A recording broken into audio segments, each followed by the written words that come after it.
Baik, kembali kami mengucapkan selamat malam dan selamat bergabung kepada seluruh saudara-saudari yang telah bergabung bersama-sama dengan kami melalui live channel kami di Facebook GMHK Jatiwangi JLC pada malam hari ini. Dan saya, Laura Sian, selaku moderator malam hari ini akan mendampingi 3 orang panelis kita malam hari ini, yaitu yang pertama adalah Pendeta Agus Manurung selaku Gembala Jemaat Jatiwangi. Pak Pendeta boleh menyapa. Shalom, selamat malam, salam bertemu kembali bagi para pemirsa dimanapun berada. Kiranya Tuhan bersama dengan kita dalam pertemuan kita ini. Dan panelis kedua adalah Pendeta Rimon Sianipar selaku Gembala Jemaat Maranatha Cijantung. Salam, selamat malam. Bertemu kembali di dalam pertemuan yang berbahagia, membahas firman Tuhan. Terima kasih, sampai bertemu kita pada malam hari ini dengan pembahasan bertumbuh dalam Kristus. Dan panelis ketiga adalah Pendeta Hoknir Sintonga selaku Gembala Jemaat Universitas Advent Indonesia. Dipersilahkan.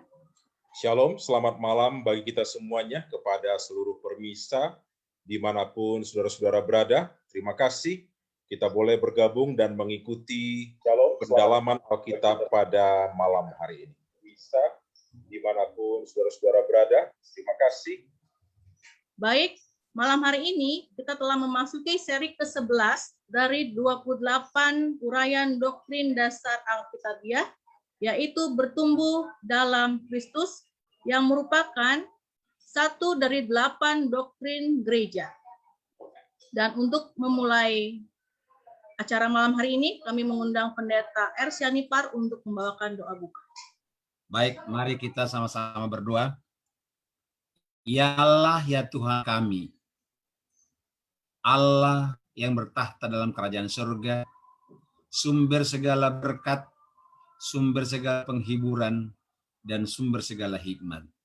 Pada malam hari ini kami akan melanjutkan seri pembahasan firman Tuhan, doktrin dari Alkitab yang ke-11 bertumbuh dalam Kristus. Kami mohon rahmat anugerah-Mu Tuhan, urapan surga menjadi bahagian kami, baik hamba-hamba Tuhan yang akan menguraikan maupun yang mendengarkan umat-umat Tuhan dimanapun Tuhan mereka berada. Engkau berkati mereka agar mereka juga mengerti dan dapat memahami dan menerima Yesus sebagai Tuhan dan Juru Selamat pribadi mereka. Dan juga Tuhan, kami berdoa kepada sinyal yang kami gunakan, semoga berjalan dengan baik, lancar, dan semua menjadi untuk kemuliaan bagi nama Tuhan. Ampuni kami Tuhan dari segala salah dosa kami. Dalam nama Yesus kami berdoa. Amin. Baik, malam hari ini kita akan membagi dalam 3 sesi, yaitu yang sesi pertama akan dibawakan oleh Pendeta Agus Manurung dengan pembahasan adalah mengenai bertumbuh dalam Kristus. Lalu sesi kedua akan dibawakan oleh Pendeta R. Sianipar dengan pembahasan kematian terhadap diri. Lalu sesi ketiga akan dibawakan oleh Pendeta Hoknir Sintonga dengan bahan materi pembahasan yaitu tanda-tanda bertumbuh dalam Kristus. Oleh sebab itu, bagi saudara kami, marilah kita boleh membagikan kabar baik ini kepada keluarga kita, saudara kita, dengan membagikan link live channel ini kepada saudara kita, sehingga semakin banyak orang yang mendapatkan kabar baik ini. Selanjutnya kami serahkan sesi pertama kepada Pendeta Agus Manurung. Shalom, terpujilah Tuhan atas berkat-Nya. Malam ini kita boleh kembali bertemu dalam lanjutan 28 uraian doktrin dasar Alkitabiah. Tidak terasa kita telah tiba ke bab yang ke-11 dan yang diberi judul bertumbuh di dalam Kristus. Saudara-saudara, saya punya anak yang dalam sekolahnya mempunyai praktek. Dalam prakteknya ini agar dia menanam biji cabai. Dan saudara tahu biji cabai dia buat di dalam satu pot, lalu ada tanah yang gembur. Dan ini setiap hari dia siram. Dan bila mana benih cabai ini bertumbuh, Pertama 1 daunnya dia mulai gembira, lalu dia siram lagi bertumbuh 2 daun, dan seterusnya bertumbuh banyak daun. Saya coba bayangkan, kalau saja benih yang dia tanam ini tidak bertumbuh, saya yakin anak saya akan kecewa. Dan tentu demikianlah kiranya juga pemahaman bertumbuh dalam kehidupan kita. Seorang anak bertumbuh secara jasmani pun menjadi kebahagiaan di tengah-tengah orang tuanya. Tapi malam ini tentu kita tidak berbicara tentang bertumbuh jasmani atau bertumbuh benih dalam pot atau benih cabai tadi. Tapi kita sedang berbicara tentang bertumbuh di dalam Kristus. Saudara-saudara, para pemirsa dimanapun berada yang dikasihi oleh Tuhan, sebagaimana ada ciri-ciri bertumbuh di dalam jasmani, semakin besar, semakin lengkap, semakin dewasa, demikian juga dalam bidang pohon, bertumbuh semakin banyak bunganya, banyak daunnya, banyak bunga, lalu banyak buahnya. Ini menggembirakan semua orang. Ada ciri-cirinya dalam pertumbuhan. Dan saya mau katakan hal yang sama. Di dalam pertumbuhan rohani ada juga ciri-cirinya. Apa sih ciri-ciri pertumbuhan rohani bagi seorang Kristen, bagi saya, bagi saudara yang percaya kepada Kristus?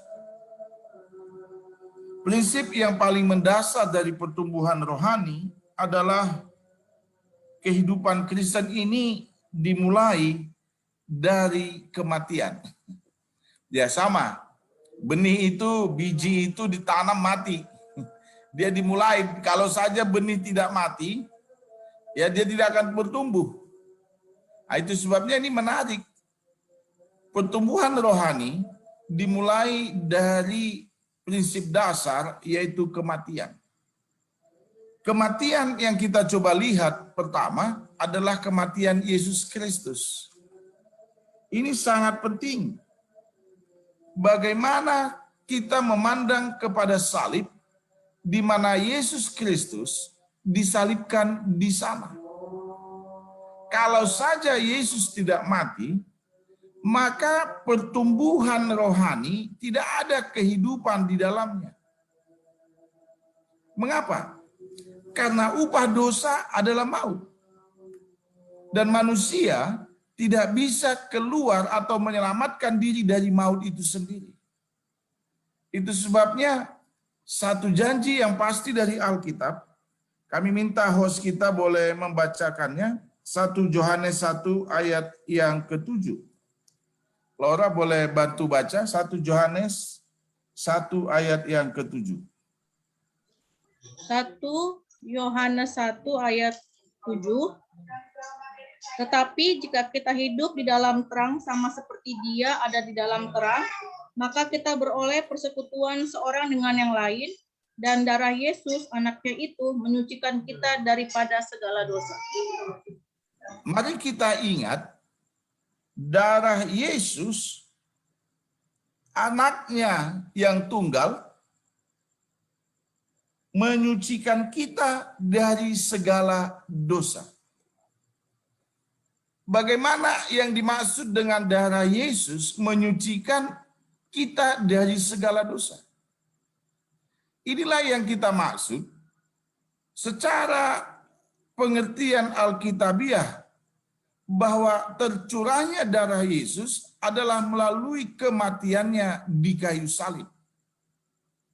Jadi melalui kematian Yesus di kayu salib, melalui tercurahnya darahnya itu, ada pengharapan bagi orang berdosa, yaitu saya dan saudara sebagai orang berdosa, ada pengharapan bahwa dosa kita akan disucikan. Dan permulaan kehidupan itu adalah ketika dosa kita diampuni, ketika dosa kita disucikan. Saya mau katakan, upah dosa adalah maut. Kita semua telah kehilangan kemuliaan Allah. Pada yang sama kita manusia berdosa, dan kita harus mati karena dosa kita. Tapi kali ini dalam rahmat dan kasih-Nya, Yohanes 3:16 katakan firman Tuhan. Karena begitu besar kasih Allah akan dunia ini. Ia mengaruniakan anaknya yang tunggal, Yesus Kristus. Untuk apa? Untuk mati menggantikan kita manusia yang berdosa. Jadi dengan kata lain, melalui salib Yesus Kristus, di sana ada kemenangan. Kemenangan Allah atas kejahatan. Melalui salib Yesus Kristus, kematian Yesus, di sana ada kemenangan, kalahnya setan atau setan dikalahkan. Jadi dengan kata lain, ketika saudara dan saya memandang kepada salib Yesus, maka kita sedang melihat adanya pengampunan dosa melalui salib Yesus. Bukan di situ saja, ini juga menjadi korban pendamaian bagi dunia. Itu sebabnya kita kalau kembali ke salib di Bukit Golgota, ada banyak suku bangsa yang menyaksikan itu di sana. Oh, ada orang dari Mesir, ada orang dari Yunani, ada orang dari Roma yang menyaksikan Yesus.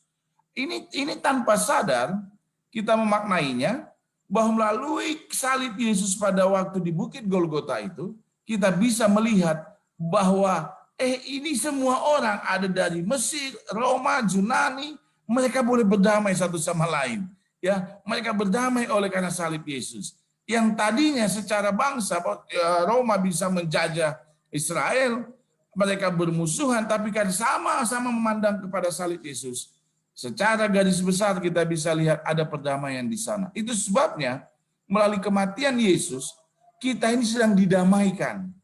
Didamaikan dengan Tuhan, didamaikan dengan sesama.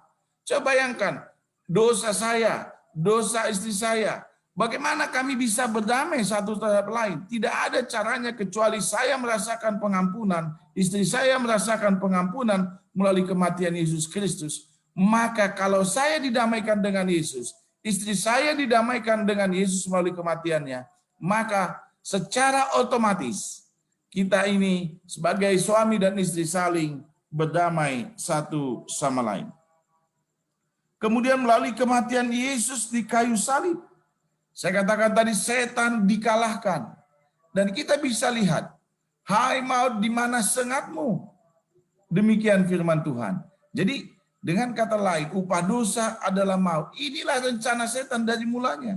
Bagaimana kita manusia bisa jatuh dalam dosa, setan goda terus, setan ajak kita jatuh dalam dosa, dia kasih pencobaan, dia kalahkan kita secara manusia sehingga banyak manusia berbuat dosa.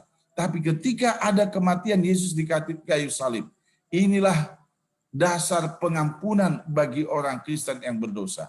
Dasar pengampunan bagi semua orang yang berdosa. Itu sebabnya kematian Yesus ini sangat penting sebagai awal dari pertumbuhan rohani kita. Mengakui kematian Yesus Kristus di kayu salib di Bukit Golgota, awal atau prinsip dasar untuk pertumbuhan rohani kita. Itu sebabnya, saudara-saudara para pemirsa dimanapun berada, faktanya Yesus menegaskan bahwa darahnya yang ditumpahkan bagi banyak orang untuk pengampunan dosa.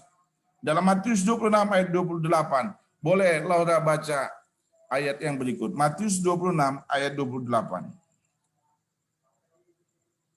Matius 26 ayat 28. Sebab inilah darahku, darah perjanjian yang ditumpahkan bagi banyak orang untuk pengampunan dosa.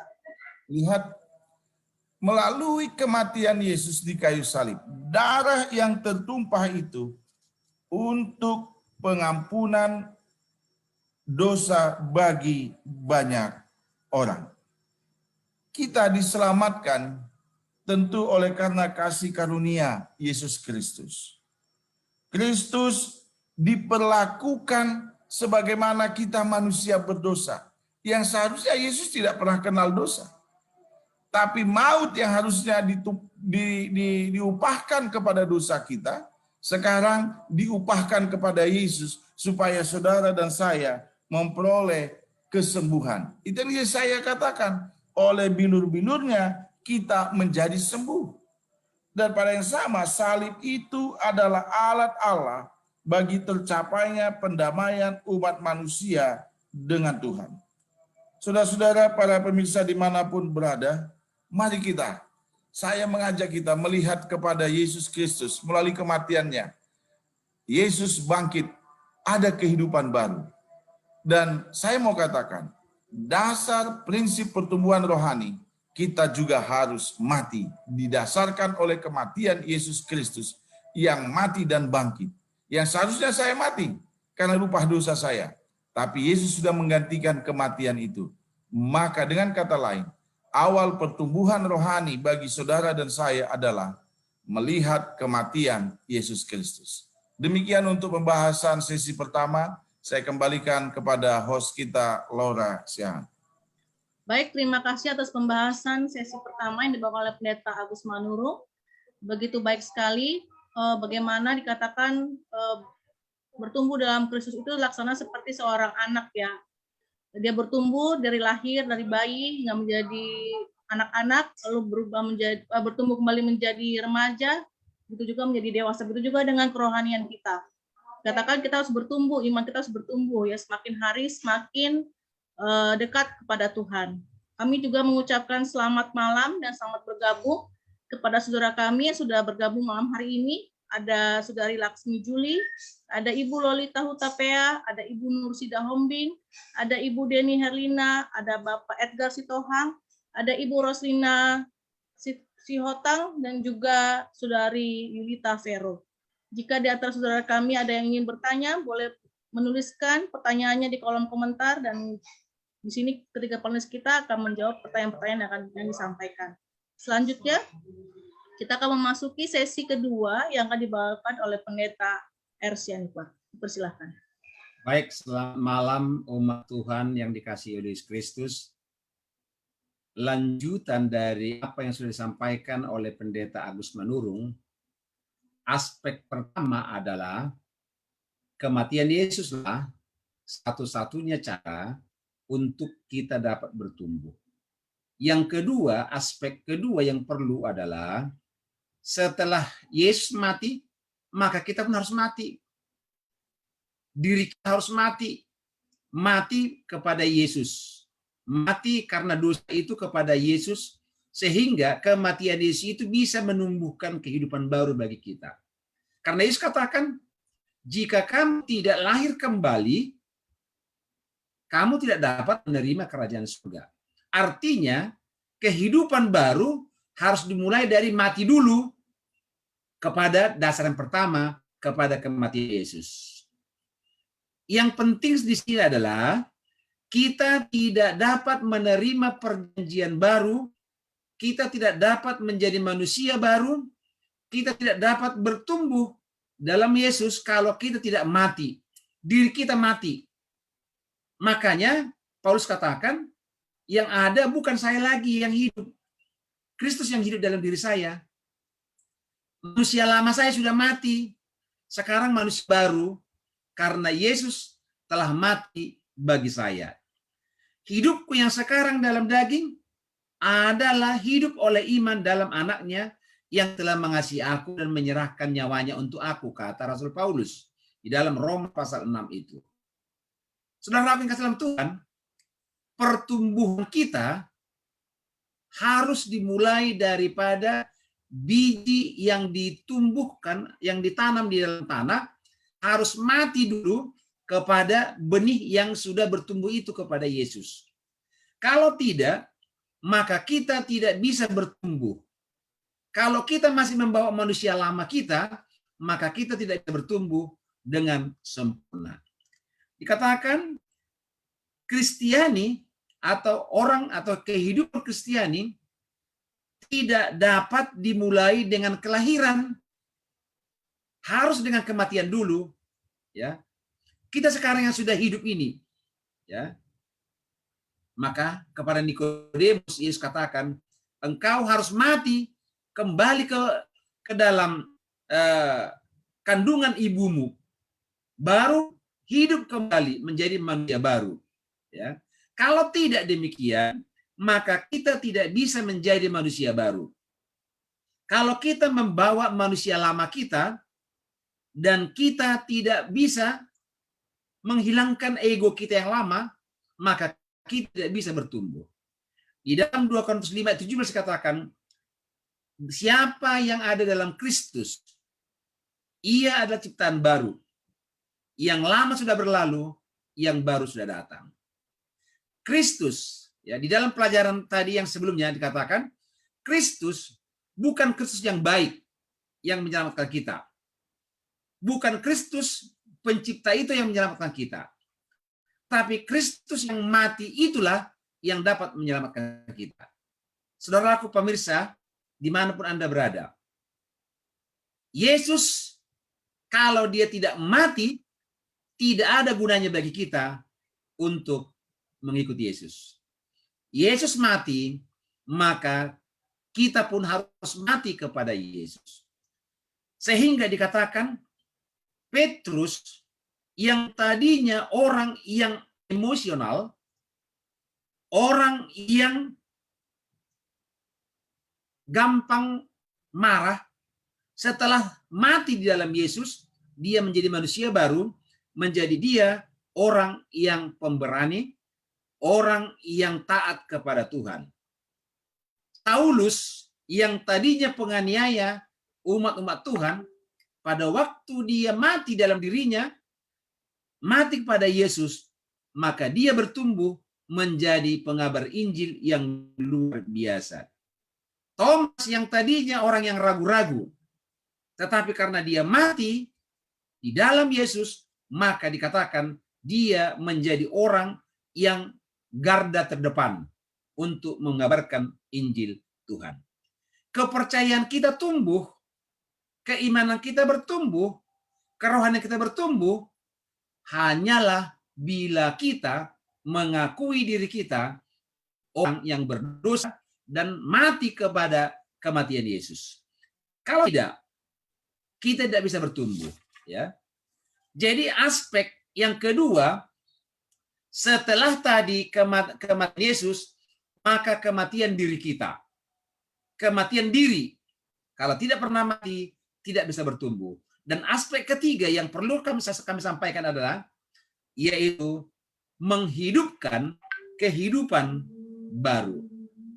Saudara kasih Tuhan, jika kita sudah mati, sudah lahir kembali, tetapi tidak tetap berhubungan dengan akar yang kuat itu, dengan batang pohon yang kuat itu, maka kita tidak bisa bertumbuh, tidak bisa berbuah, tidak bisa kita berkembang. Untuk dapat bertumbuh setelah kematian Yesus dan kemudian kita mati, kita mencangkokkan diri kita kepada kematian Yesus, maka dikatakan kita akan bertumbuh menjadi manusia baru. Menjadi manusia yang betul-betul memancarkan karunia Tuhan. Karunia itu cuma-cuma diberikan kepada siapapun. Ya, saudaraku yang kasih dalam Tuhan, para pemirsa yang kami kasihi, kasih karunia telah disampaikan tadi dalam Yohanes 3:16, diberikan kepada seluruh dunia ini. Tetapi apakah semua diselamatkan? Jawabannya tidak. Kenapa tidak? Karena tidak semua orang mati. Harus mati diri kita kepada kematian Yesus. Harus kita merasakan orang berdosa dan mengakui kematian Yesus, maka kita menerima dia, baru kita mendapatkan kasih karunia. Kalau tidak, kita tidak pernah bertumbuh di dalam kasih karunia itu. Kasih karunia murahan tidak ada hubungannya dengan panggilan Yesus. Bila mana Yesus memanggil seseorang, saudaraku, setiap saat Yesus berkata dalam Wahyu 3:20, aku berdiri di muka pintu dan mengetok. Barang siapa mendengarkan suaraku. Ya. Yesus membuka tangannya, memanggil saudara dan saya, siap memberikan kasih karunia-Nya. Tetapi jika kita tidak memikul salibnya, dikatakan, pikullah salib. Itulah tandanya kita bertumbuh. Yang tadinya kita orang emosional, temperamen, sekarang setelah terima Yesus, ada roh kerendahan hati dalam diri kita. Paulus berkata bahwa berbicara mengenai pengalaman sendiri tentang kasih karunia, bagaimana Paulus merasakan kasih karunia itu, ya, merasakan kasih karunia itu, bahwa Tuhan memanggil dia, yang tadinya dia seorang pembunuh, tadinya dia seorang penganiaya umat-umat Tuhan, sekarang setelah dia mematikan dirinya kepada kematian Yesus, maka dia bertumbuh untuk hidup dalam Yesus di dalam pelayanan. Apa tanda-tanda orang bertumbuh? Nanti akan dibahas berikutnya. Ada tujuh hal tanda orang bertumbuh, ya, yang akan disampaikan oleh panelis berikutnya. Ya. Tanda-tanda orang bertumbuh akan nanti dibahas. Tetapi yang pasti, kalau seorang menerima kasih karunia tetapi tidak bertumbuh, ingat saudaraku, saudara tidak akan pernah menerima kerajaan surga. Kerajaan surga diberikan kepada orang yang bertumbuh kerohaniannya. Tetapi dengan catatan, aspek pertama jangan dilupakan, aspek kedua jangan dilupakan, maka pertumbuhan kerohanian akan muncul. Oleh sebab itu, saudaraku, bertumbuh dalam Kristus berarti ada proses kedewasaan. Ya. Kalau anak kecil yang sudah berumur 10 tahun, tetapi fisiknya masih ukuran sekitar 30 cm, maka namanya itu tidak normal. Ya. Sudah umur 10 tahun, tapi cara berpikirnya masih seperti anak TK, itu tidak bertumbuh dengan normal. Bertumbuh dengan normal adalah ada kedewasaan dalam diri kita. Sehingga apabila kita telah menerima Yesus, kita sudah mematikan manusia lama kita, maka kita akan bertumbuh. Dan sebentar akan disampaikan tanda-tanda orang yang bertumbuh itu bagaimana. Inilah pembahasan untuk bagian kedua ini. Kami persilahkan kepada panelis yang berikutnya, bagaimanakah ciri-ciri orang yang bertumbuh di dalam Yesus. Kembali pada Laura. Baik, terima kasih Pendeta Sianipar untuk pembahasan mengenai di mana dikatakan bahwa segi penting kedua dari kebaharuan dan pertumbuhan Kristiani adalah kematian terhadap diri yang lama. Ini juga berkaitan dengan kalau kita baca di dalam Galatia 2 ayat 19 dan 20 yang berbunyi, sebab aku telah mati oleh hukum Taurat untuk hukum Taurat, supaya aku hidup untuk Allah, aku telah disalibkan dengan Kristus. Ayat 20, namun aku hidup, tetapi bukan lagi aku sendiri yang hidup, melainkan Kristus yang hidup di dalam aku.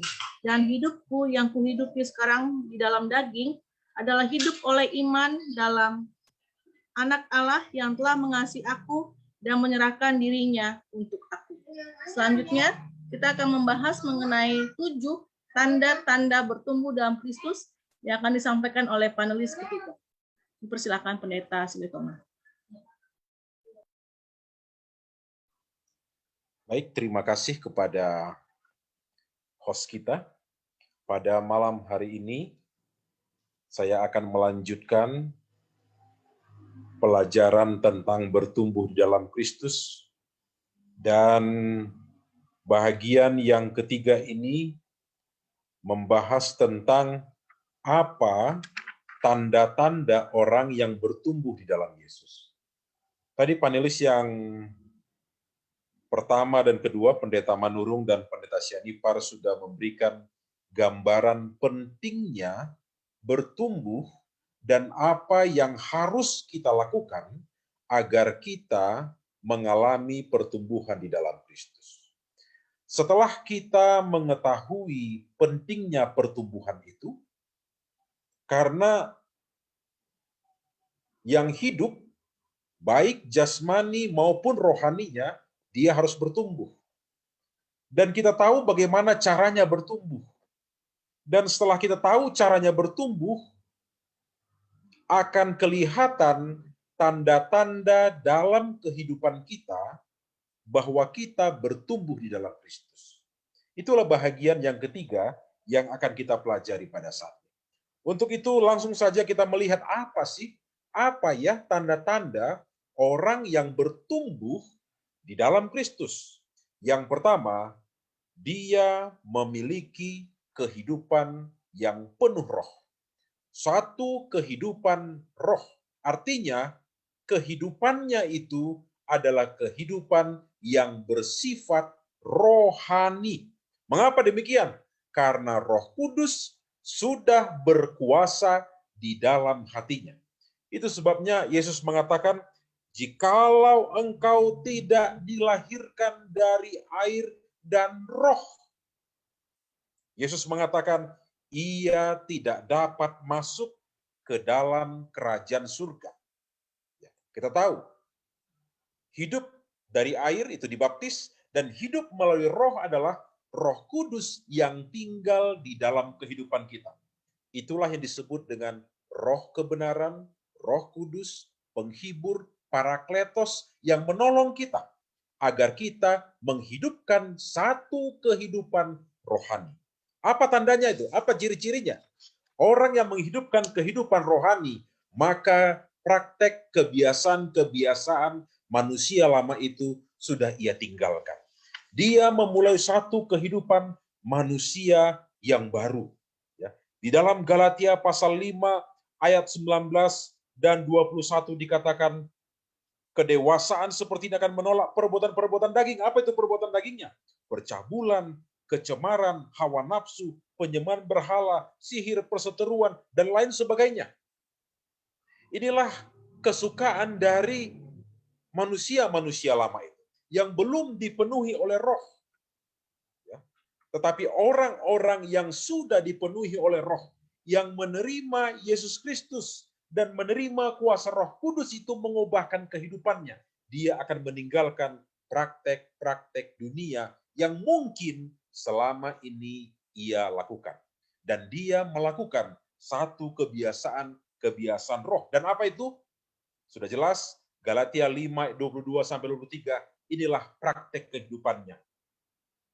Dia akan menghasilkan buah-buah roh, kasih, sukacita, damai sejahtera, dan lain sebagainya. Kita ketahui itu di dalam kitab Galatia 5 ayat 22. Jadi ciri yang pertama dari orang yang dipenuhi oleh roh itu adalah dia menghidupkan kehidupan rohani yang sesuai dengan tuntunan Roh Kudus yang tinggal di dalam kehidupan. Lalu bahagian yang kedua, Tuhan meminta juga agar tanda itu ada dalam kehidupan orang Kristen yang bertumbuh dalam Yesus, yaitu kehidupan kasih dan persatuan. Ingat, Yesus telah menunjukkan kasih-Nya kepada kita, sehingga Tuhan Yesus, Allah, kembali bersatu kepada manusia. Kita yang berdosa sudah merusak hubungan itu, tapi puji Tuhan, Yesus memulihkan kembali hubungan manusia rusak itu dengan Allah. Artinya, kasih-Nya itu mempersatukan kita. Dan kita sebagai umat manusia yang sudah bertumbuh dan menerima Yesus, kita juga harus bertumbuh dalam Kristus dengan cara memantulkan kasih itu, dan kasih itu menyebabkan persatuan di antara kita. Kasih secara vertikal itu akan membuat hubungan kita akan lebih baik dan akan menampilkan kasih secara horizontal yang sesuai dengan kehendak Tuhan.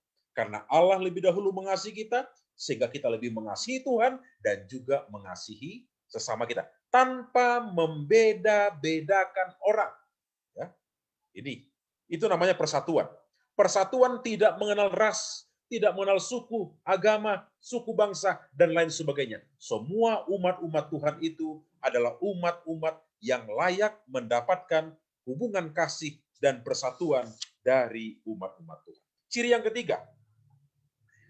yang ketiga dari orang yang bertumbuh dalam Kristus, dia memiliki satu kehidupan belajar atau yang senang belajar. Puji Tuhan, jemaat Jatiwangi membuat satu kelas pendalaman Alkitab saat ini. Ini untuk memenuhi kebutuhan rohani umat-umat Tuhan dimanapun saudara berada untuk memenuhi kebutuhan rohani, memperdalam firman Tuhan. Dan salah satu bukti orang yang bertumbuh dalam Kristus, dia memiliki kerinduan untuk belajar dan mendalami Alkitab. Saya yakin ini jugalah motivasi dari jemaat ini untuk membuat satu program kegiatan memperdalam Alkitab. Orang yang bertumbuh dalam Kristus ada kerinduan dalam hatinya, belajar. Belajar Alkitab tentunya. Tidak salah belajar tentang ilmu pengetahuan, ilmu sosial, dan lain sebagainya. Tetapi firman Tuhan harus menjadi kerinduan yang utama dalam kehidupan kita. Manusia hidup bukan hanya dari roti saja, firman Tuhan, melainkan dari setiap firman yang keluar dari mulut Allah. Matius 4 ayat yang keempat.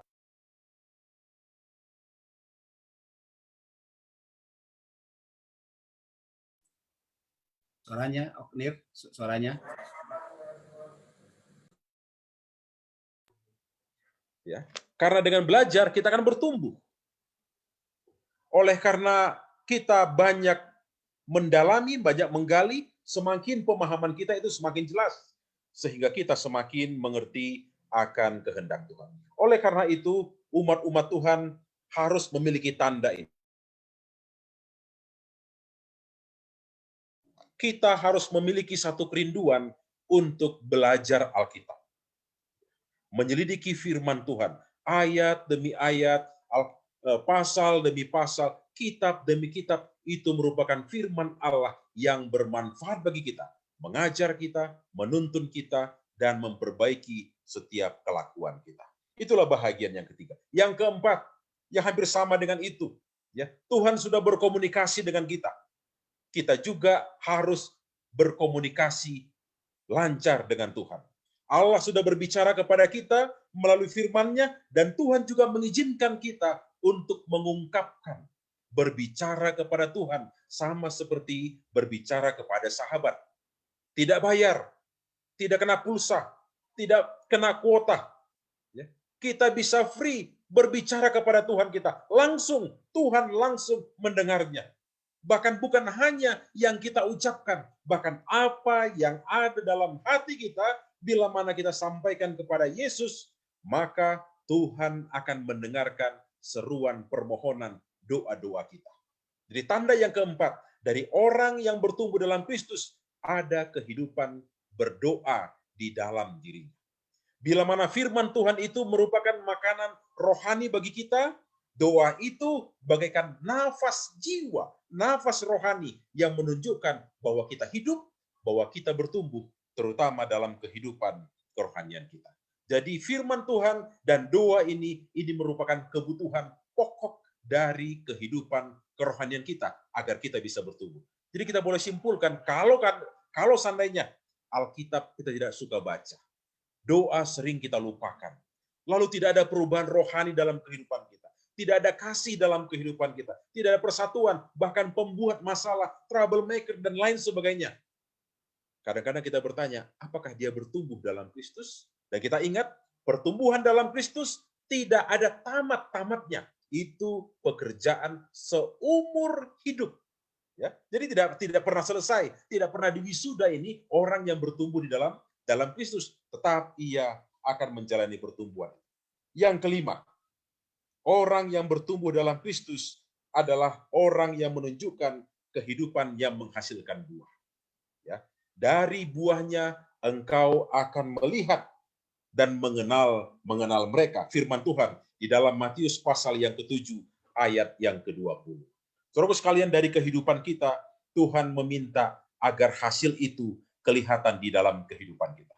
Sudah pasti hasil itu adalah hal-hal yang Tuhan inginkan dalam kehidupan kita. Tuhan mengatakan, kamu adalah sahabatku jikalau kamu melakukan apa yang kuperintahkan kepadamu. Kamu adalah sahabatku jikalau engkau saling mengasihi dan lain sebagainya. Jikalau kamu mengasihi aku, kamu akan menuruti segala perintah-perintahku.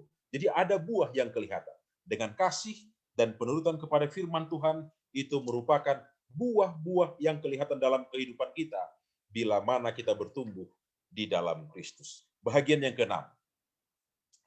Tanda dari seseorang yang mengalami satu pertumbuhan rohani, bertumbuh dalam Kristus, dia mengalami peperangan rohani dalam kehidupannya. Ingat, saudara-saudara sekalian, sekalipun kita sudah menerima Yesus, kita masih tinggal dalam dunia ini.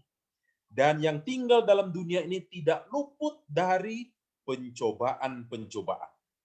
Sekalipun kita sudah mengakui Yesus dan menerima Dia menjadi juru selamat kita, setan tidak tinggal diam. Dia selalu ingin untuk menjatuhkan kita, untuk menjauhkan kita dari Yesus. Dan inilah yang disebut dengan peperangan rohani. Bahkan inilah peperangan rohani yang terbesar dan yang terpanjang sepanjang masa. Bahkan ini sudah ada sejak zaman kekekalan, bahkan sejak di surga. Sudah ada peperangan antara yang baik dan yang jahat. Dan ini berlangsung terus hingga saat ini, sampai tiba nanti pada kesudahannya.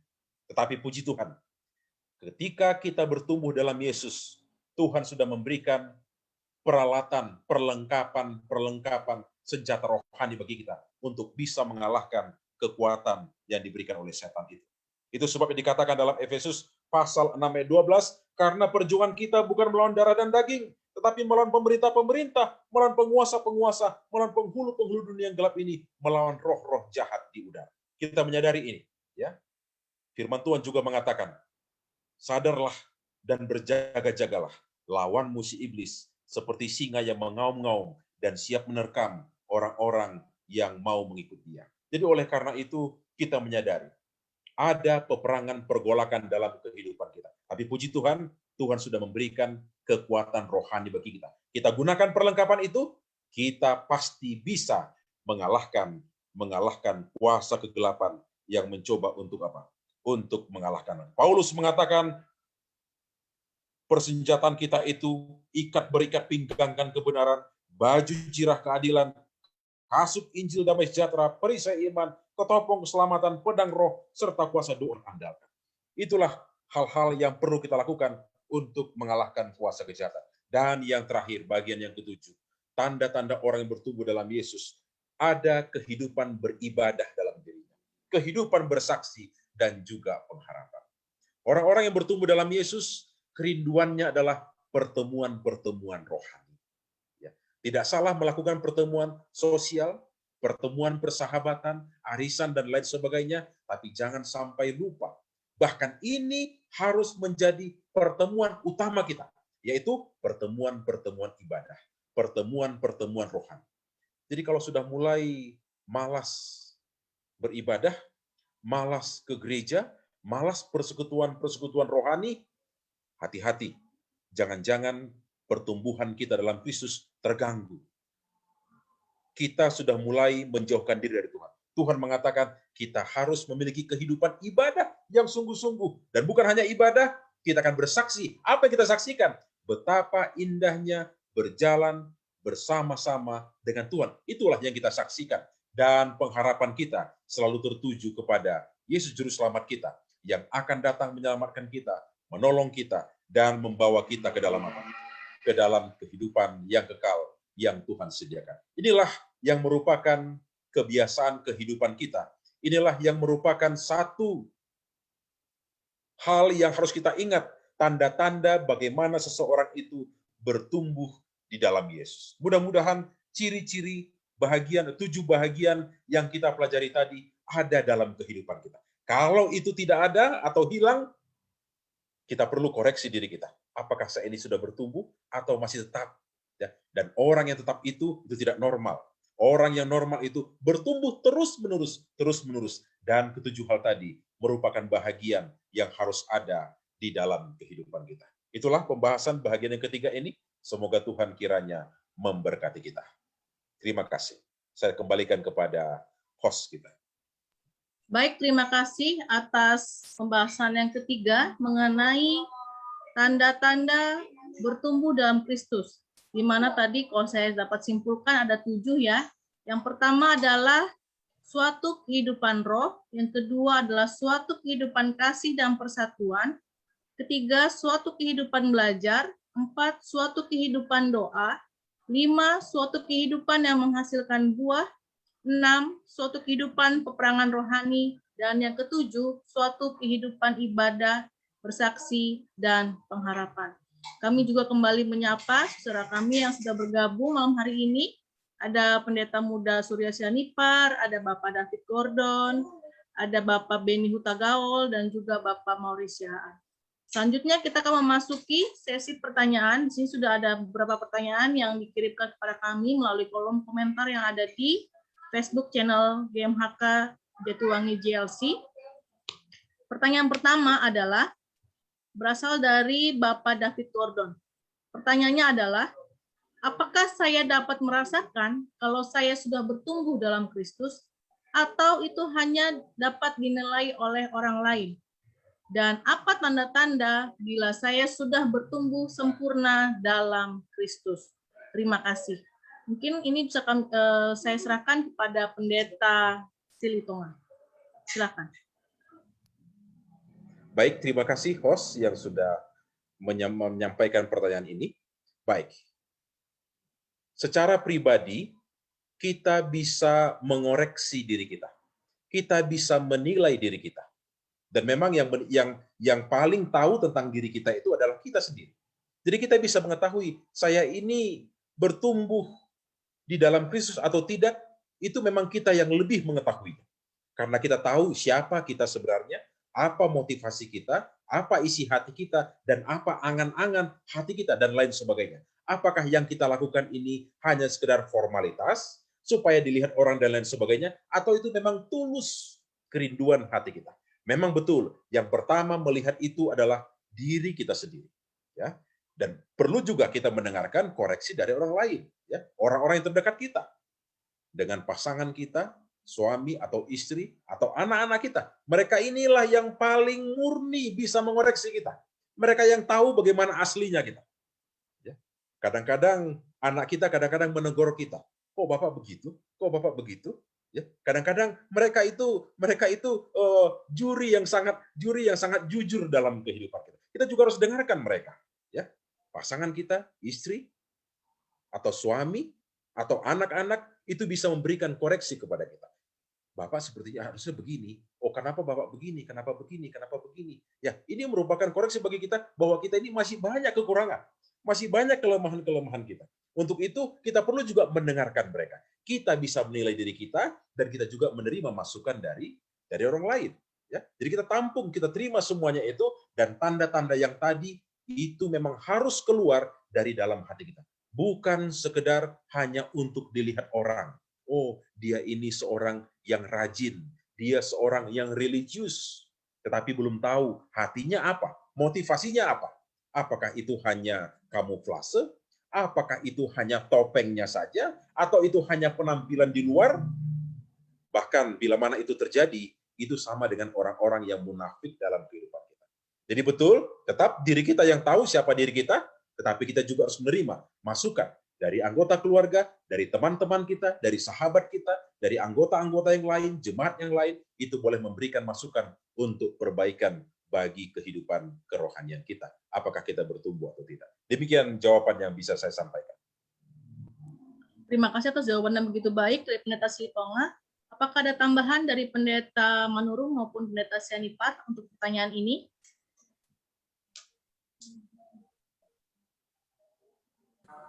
Ya, terima kasih. Saya pikir sudah cukup baik. Hanya menambahkan, menarik ini pertanyaan. Ya, terima kasih atas pertanyaannya. Apakah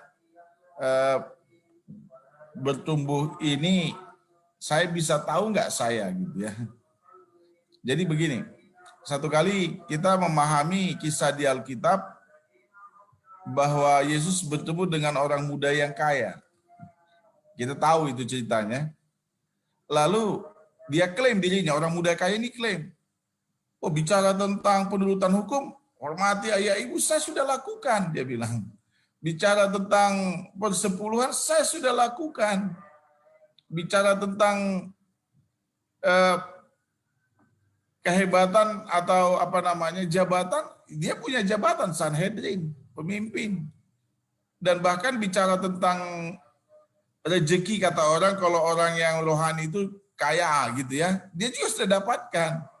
Nah, Tapi Yesus ingin melihat dia.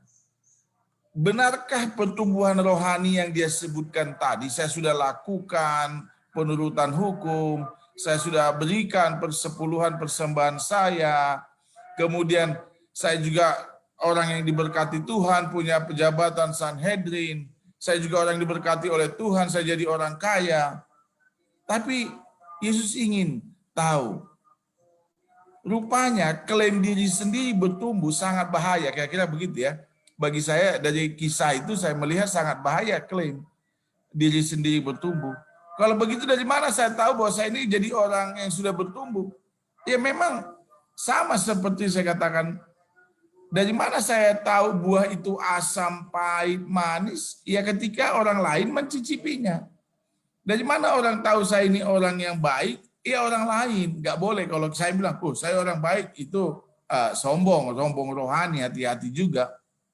Itu sebabnya memang lebih tepat yang merasakan pertumbuhan rohani kita itu selain daripada diri kita yang disampaikan oleh Pendeta Silitonga tadi, ya orang lain juga harus rasakan. Ya, nggak boleh kita untuk diri sendiri seperti orang muda yang kaya itu, dia tahu kok saya sudah hukum saya ini. Tapi ketika bilang bagilah hartamu kepada orang yang miskin, bagilah hartamu. Dia menyesal, dia nggak mau. Berarti dia belum bertumbuh secara rohani.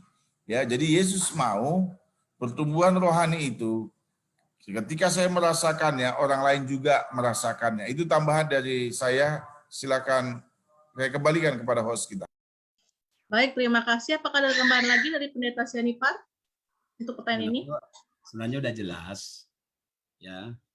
Artinya kita sendiri pun bisa mengetahui bahwa kita bertumbuh.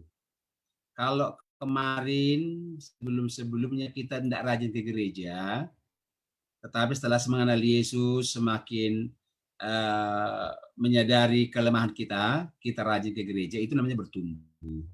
Kalau tadinya kita dalam rumah tangga sebagai seorang suami emosional dalam keluarga pada istri, pada anak, dan setelah terima Yesus, setelah mengakui semakin dekat kepada Yesus, ada kasih sayang dalam rumah tangga, itu namanya bertumbuh. Jadi gampang saja kita menilai, tidak perlu kita sebut kepada orang, saya sudah bertumbuh, tidak. Dengan perbuatan baik dalam kehidupan kita, karena Yesus. Ingat, kita berbuat baik karena Yesus, kita sudah ada pertumbuhan di dalam iman kita. Hanya menambahkan yang sudah disampaikan. Terima kasih. Baik, terima kasih atas jawaban dari ketiga panelis kami atas pertanyaan yang disampaikan oleh Bapak David Gordon, dan kami harap pertanyaannya dapat telah terjawab. Lalu yang ada kami akan sampaikan pertanyaan yang kedua yang disampaikan oleh Bapak Edgar Sitohang. Pertanyaannya adalah, untuk menjadi manusia baru tidaklah segampang yang dikatakan dan tidak semudah yang kita harapkan. Apa dasar iman yang tepat buat setiap orang untuk bisa berubah dari manusia lama dan menjadi manusia baru di dalam Kristus? Terima kasih. Nah, untuk pertanyaan ini saya minta Pendeta Sianipar yang untuk menjawab. Silakan.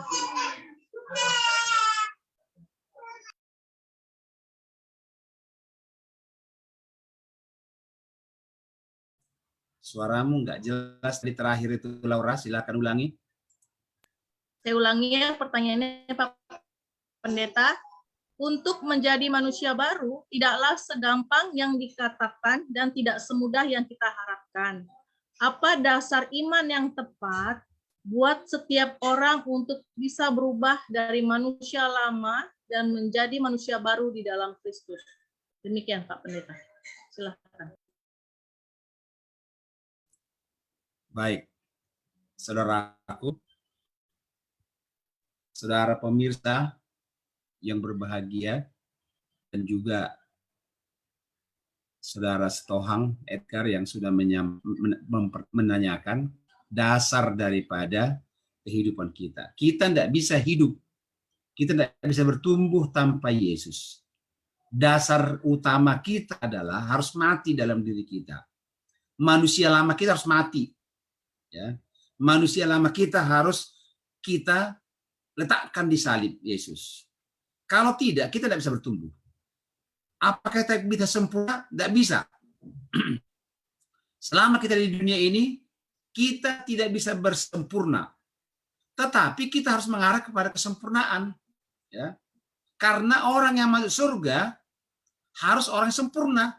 Sesuai dengan Matius 5 ayat 48. Hendaklah kamu sempurna, sama seperti Bapamu surga ada sempurna. Tetapi prosesnya ini hanyalah langkah kepada kesempurnaan di dalam Yesus. Dasar utamanya adalah kasih karunia yang Tuhan berikan kepada kita. Di dalam kehidupan kita harus ada di dalam diri kita sendiri niat baik untuk semakin baik di hadapan Tuhan. Tidak perlu kita ngomongkan pada orang, ya. Tidak perlu kita datang pada Tuhan, apa yang saya perbuat supaya saya masuk surga. Kita sudah menerima. Yesus katakan, lakukanlah yang baik, ya. Lakukanlah kepada sesama manusia. Bertumbuh melalui perbuatan baik kepada keluarga dan lingkungan kita. Di kantor saudara berbuat sebagai seorang karyawan di dalam perusahaan.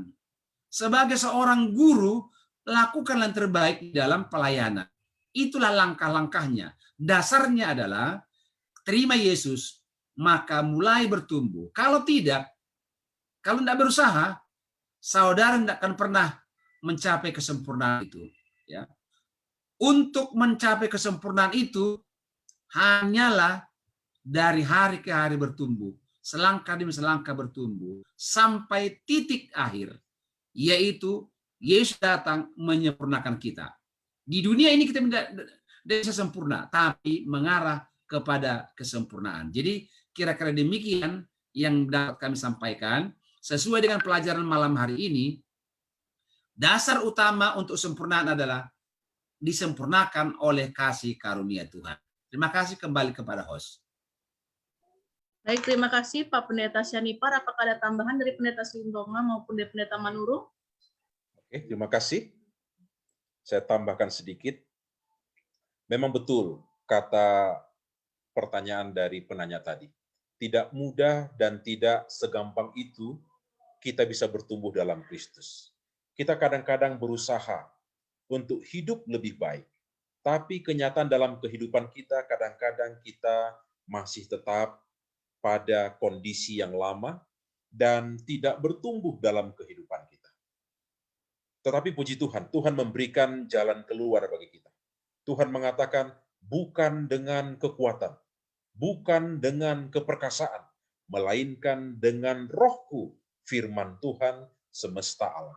Jadi bagi penanya dan juga bagi kita semuanya, memang kalau dengan kekuatan kita sendiri, dengan kesanggupan, kemampuan kita untuk melawan penggodaan itu, pencobaan itu, kita akan gagal. Kita akan gagal. Tuhan Yesus mengatakan, barang siapa yang merasa dirinya kuat, hati-hatilah supaya ia jangan apa? Supaya ia jangan jatuh. Itu kalau kita mengandalkan kemampuan kita sendiri. Tapi puji Tuhan, bila mana kita mengandalkan Tuhan dan selalu mengundang Roh-Nya tinggal dalam hati kita, dengan menuruti firman-Nya dan lain sebagainya itu, ya, kehidupan berdoa, kehidupan belajar firman, saya yakin kita akan bertumbuh. Walaupun itu sulit, walaupun tidak mudah, tapi dengan pertolongan Tuhan, semuanya kita bisa apa? Semuanya kita bisa atasi. Tuhan kiranya menolong kita. Demikian dari saya tambahan. Terima kasih. Apakah dari Pak Pendeta Manurung ada tambahan lagi? Ya, jadi kalau boleh, host boleh baca dulu Amsal 28 ayat 13. Amsal 28 ayat 13. Silakan Laura boleh baca.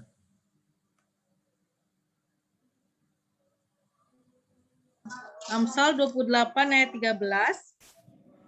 Siapa yang menyembunyikan pelanggarannya tidak akan beruntung, tetapi siapa mengakuinya dan meninggalkannya akan disayangi. Ya, jadi siapa yang menyembunyikan dosa-dosanya tidak beruntung, tapi siapa yang mengakui dan meninggalkannya, ini poinnya, dia akan disayangin. Memang sekali lagi saya juga merasakan tidak mudah, ya, atau tidak gampang untuk mengatakan, oh saya mau jadi manusia baru, tidak gampang. Tapi harus ada poin tadi itu ya, kita misal katakan mengakui dan meninggalkan manusia lama. Itu harus terjadi setiap saat dalam hidup kita. Masalah manusia ini menyembunyikan pelanggarannya pintar. Pintar sekali. Tapi adakah di Alkitab orang yang mengakui dosanya lalu hidupnya bahagia dan meninggalkan dosanya hidupnya bahagia? Ada. Ya sederhana saja, pemungut cukai. Ya, dia tahu dia apa itu sebabnya dia berusaha bertemu dengan Yesus. Dan ketika dia bertemu dan Yesus datangi ke rumahnya, pemungut cukai, coba bayangkan saudara, mendengar firman, mendengar kata-kata yang disampaikan oleh Yesus, apa yang dia lakukan? Dia mengaku bersalah dan bahkan dampaknya dia kembalikan semua kejahatan yang dia lakukan 4 kali lipat. Dan setelah itu maka dia bahagia. Iya, dia akan bahagia. Nah, anak yang hilang, Yesus katakan dalam perumpamaan anak yang hilang. Coba lihat kisah itu. Dia datang mengaku bersalah kepada bapaknya. Kemudian apa yang terjadi? Dia gembira. Bahkan bapaknya pestakan dia. Jadi bagi saya begini untuk menjawab pertanyaan ini. Walaupun itu tidak mudah. Di dunia ini memang tidak mudah. Ya, tidak mudah. Yesus sendiri katakan, seorang nabi tidak dapat diterima di kampungnya. Apalagi saudara, kalau saya sekarang pulang kampung sebagai seorang pendeta, tidak mudah juga orang itu menganggap saya sudah manusia baru. Tidak mudah juga mereka, ini dulu si anu seperti itu pasti terjadi. Tapi paling tidak saya mau, walaupun itu tidak mudah. Tapi lihatlah banyak tokoh-tokoh Alkitab yang berhasil. Dan saya percaya mungkin banyak juga orang lain yang dalam kesaksiannya berhasil menjadi manusia yang baru, berbahagia di dalam Tuhan, mengasihi Tuhannya, mengasihi sesamanya, melayani, dan ini terjadi. Banyak juga tokoh-tokoh yang lakukan itu.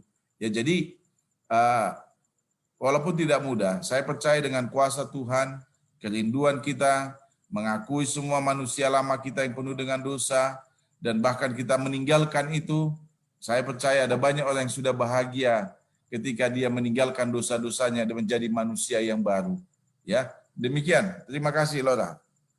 Baik, terima kasih atas jawaban yang begitu baik. Dan kiranya jawaban-jawaban yang disampaikan telah menjawab pertanyaan dari Bapak Edgar Sitohang. Selanjutnya, pertanyaan yang ketiga disampaikan oleh Bapak Maurice Sihaan, yaitu pertanyaannya adalah, bila mana grafik kehidupan keimanan pribadi saya naik turun, apa jaminan keselamatan dari Kristus tetap menjadi bagian saya? Ini mungkin saya serahkan ke Pendeta Manurung. Silakan Pak Pendeta. Ya, menarik ini ya. Apakah kalau grafiknya itu naik turun begini, saya masih terjamin? Ya, saudara begini, kalau grafik itu turun kita sengaja, ya kurang baik juga ya, kurang tepat juga. Tapi bisa saja itu karena begini. Saya naik turun karena memang pencobaan itu banyak. Banyak ya. Jadi contoh kita mau ke gereja, niat sudah baik. Tahu-tahu di jalan ada saja gangguan, adakah mungkin mobil kita keserempet mobil orang lain, sehingga tadinya iman kita sudah menaik begini menuju gereja, karena diserempet orang, kita marah, akhirnya down itu iman. Mungkin ini kan yang tidak disengaja, kan gitu ya. Itu manusiawi. Tapi kalau disengaja, saya sudah begini, saya tinggalkan dosa. Saya lakukan lagi dosa yang sama. Tentu saya pikir ini menjadi pertimbangan yang sangat menarik. Tapi saya mau kasih tahu, satu kali Yesus bertemu dengan Petrus. Lalu Yesus bilang, "Hei Petrus, lihat iblis menuntut untuk menggoncang engkau." Wah, bayangkan saudara, ya iblis mau menggoncang Petrus. Petrus itu orang yang sangat dekat dengan Yesus. Iblis menggoncang dia, menuntut menampi dia. Menampi kalau bahasa kita, menuntut menampi Petrus. Bayangkan, iblis ini menuntut terus untuk menampi kita ini. Apakah kita akan tetap berada dalam kebenaran atau tidak? Pada yang sama coba lihat apa yang dilakukan oleh Petrus. Petrus mungkin dia kalau mau digrafikin ya begitu juga sampai menuju kematian Yesus, dia grafik kerohanian itu yang tadinya naik, dia katakan, Tuhan, saya akan selalu bersama dengan engkau. Tapi begitu Yesus kata, Petrus, sebelum ayam berkokok 3 kali kau telah menyangkal aku. Coba bayangkan, ketika ayam berkokok, grafik kerohanian itu begitu nol. Nah, bagi saya begini, yang terpenting dan yang terbaik adalah ketika saya tahu bahwa saya ini dalam kondisi grafik turun, maka saya harus bangkit. Itu saja poinnya. Soal keselamatan, sekali lagi, itu kasih karunia Tuhan. Namanya kasih karunia ini bukan karena perbuatan, bukan karena kehebatan kita. Ya, kasih karunia itu dikaruniakan Tuhan ketika kita dengan ikhlas dan rela mengikuti petunjuk-petunjuk Tuhan. Kan janji Tuhan begini, aku akan selamatkan seluruh dunia, termasuk saudara dan saya. Nah, lalu udah mati Yesus Kristus bagi kita, gantinya. Lalu saya menerima Yesus melalui kematiannya dan kebangkitannya, lalu mulailah saya bertumbuh. Ketika pertumbuhan ini datang, ya saya mengikuti petunjuk Tuhan dengan rela dan ikhlas, melakukan yang terbaik, melayani sesama, berbagi kepada orang-orang yang nggak mampu, sama apa yang dilakukan Yesus di dunia ini kan menjadi teladan bagi kita.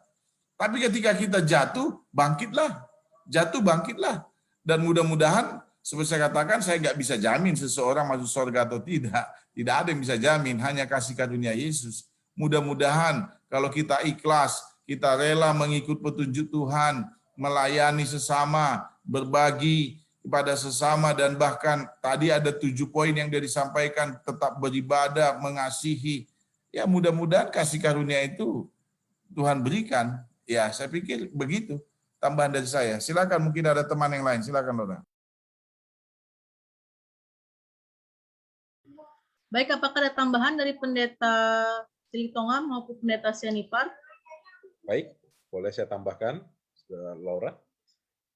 Baik, kalau kita melihat tokoh-tokoh dalam Alkitab, apalagi kalau kita membaca dalam kitab Ibrani, ada yang disebut dengan pahlawan-pahlawan iman. Ya, ada Habel dan lain sebagainya, Abraham, Nuh, dan banyak tokoh-tokoh yang lain. Dan kita mengakui mereka itu merupakan pahlawan iman dan contoh-contoh atau teladan-teladan yang bisa kita ikuti dalam kehidupan kita. Tetapi kalau kita melihat pengalaman kehidupan mereka itu tidak mulus kehidupannya. Ya. Mereka tidak naik terus. Ya. Kadang naik, tapi kadang-kadang juga turun. Abraham dan lain sebagainya, Musa dan lain sebagainya, mereka juga grafik kerohaniannya itu kalau nggak naik turun, naik turun, naik turun, naik turun, dan lain sebagainya. Tapi puji Tuhan, Tuhan kita adalah Tuhan yang sangat pemurah, pengasih. Tuhan mengatakan dalam kitab Roma, di mana dosa bertambah-tambah, di sana karunia, kasih karunia juga melimpah-limpah. Artinya, tidak ada dosa yang terlalu besar yang tidak bisa diampuni oleh Tuhan. Tuhan akan memberikan pengampunan kepada orang-orang yang berdosa kepadanya.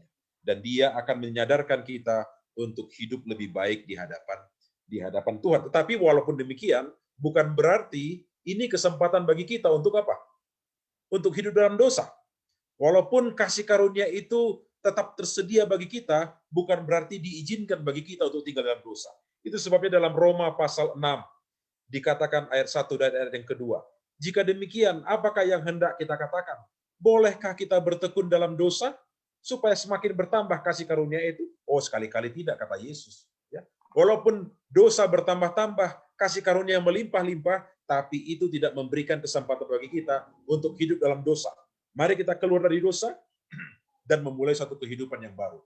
Itulah yang Tuhan akan berikan upahnya kepada kita bila mana kita mau meninggalkan kehidupan manusia yang lama itu. Jadi jangan khawatir kalau seandainya ada kelemahan-kelemahan kita, ada kekurangan-kekurangan kita. Minta tolong sama Tuhan, minta ampun sama Tuhan, agar Tuhan mengampuni segala dosa kita, menghapuskannya, dan kita memulai satu kehidupan yang baru. Dan jangan terus-menerus hidup di dalam dosa, kebiasaan-kebiasaan, kelemahan-kelemahan yang kadang-kadang selalu kita lakukan dalam kehidupan kita.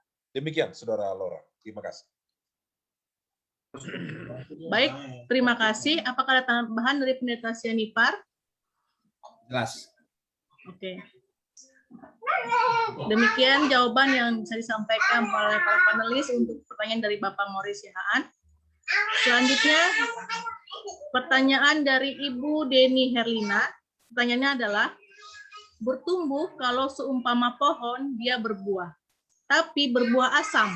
Apakah itu disebut berbuah?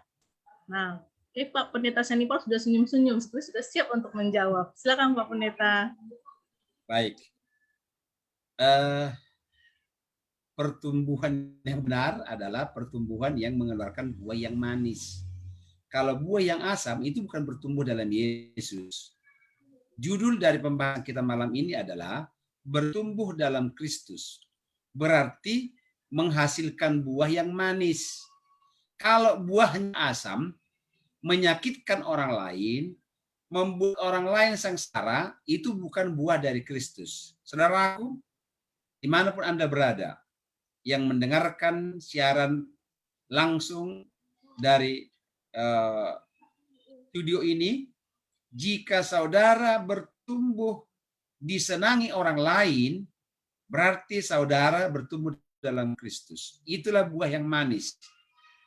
Buah yang asam adalah saudara bertumbuh yaitu menyakiti hati orang lain, membuat orang lain menderita. Dari kehidupan kita, orang lain mendapatkan masalah, berarti itu bukan bertumbuh dengan buah yang manis. Tapi Yesus katakan, pertumbuhan yang manis adalah pertumbuhan yang bisa membuat orang lain bersuka cita. Tadi disampaikan tadi pembahasan Pendeta Silitonga, buah-buah roh. Inilah pertumbuhan yang manis. Ya, ada sukacita, ada keramah tamahan, ada damai sejahtera. Orang yang bertumbuh dalam Yesus harus berbuah manis. Ya. Kalau pertanyaan yang paling tepat sebenarnya, kita berbuat baik, tapi ada orang yang membenci kita. Itu pilihan orang lain.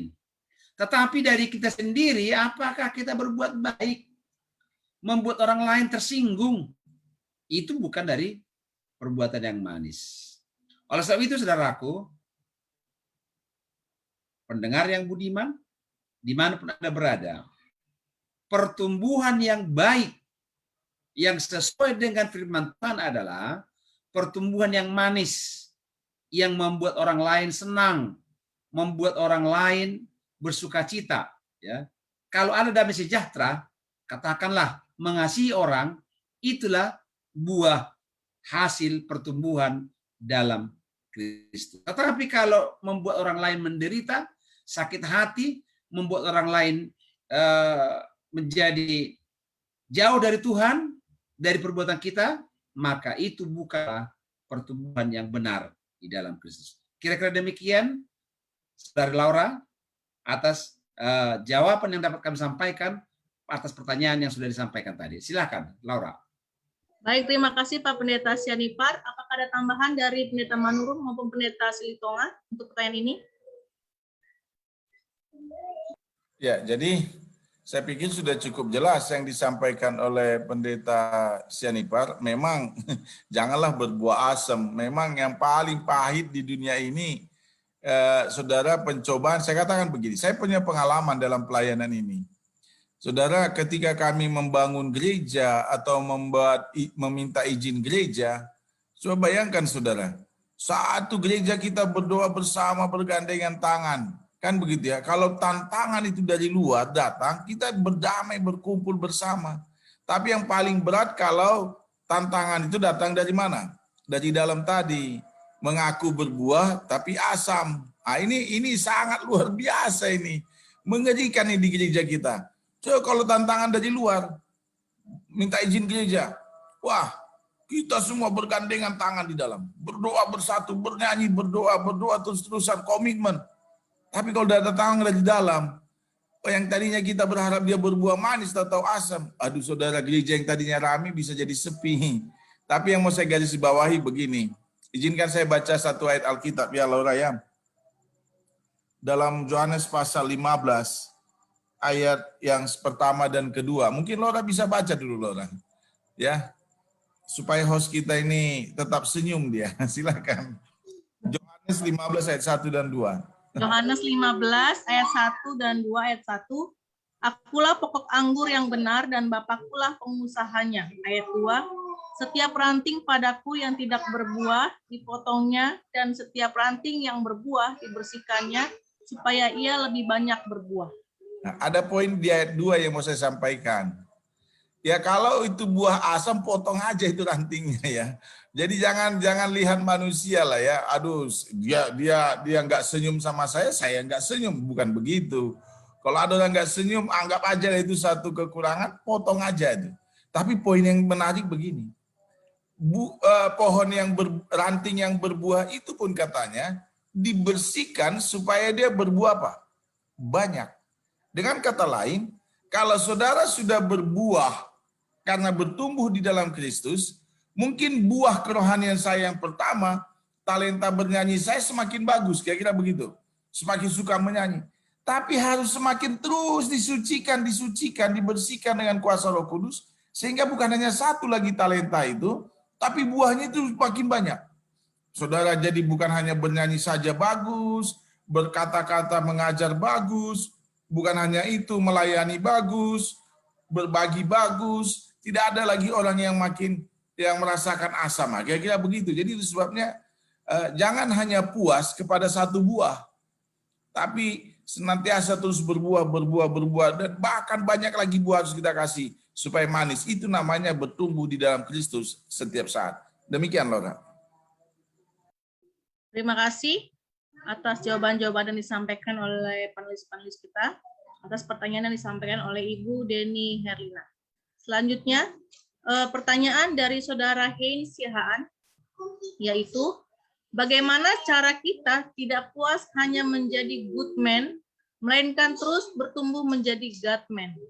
Karena terkadang kita merasa cukup hanya menjadi good man. Terima kasih. Mungkin ada jawaban dari Pendeta Silitonga untuk jawab pertanyaan ini.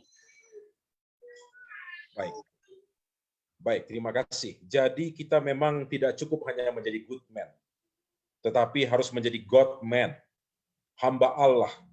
Tidak cukup hanya menjadi orang baik. Dan kadang-kadang orang baik ini menurut siapa kita baik? Ya.